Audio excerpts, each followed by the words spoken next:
When using the rules of exponents, we can start simplifying in any order we wish. I'm going to begin here by looking at the base of x. And since we have 7 factors of x in the numerator and 3 factors of x in the denominator, we subtract those exponents and end up with x to a power of 4 in the numerator. 7 minus 3 gives us 4. Now the y to a negative 2, that negative exponent moves that particular factor down to the denominator.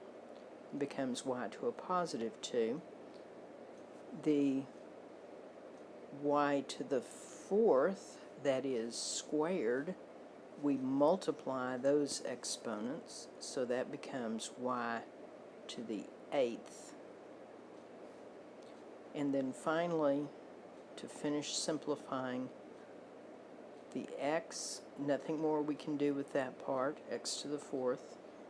The denominator, we have the same base raised to a power of 2 times the same base raised to a power of 8. We add those exponents.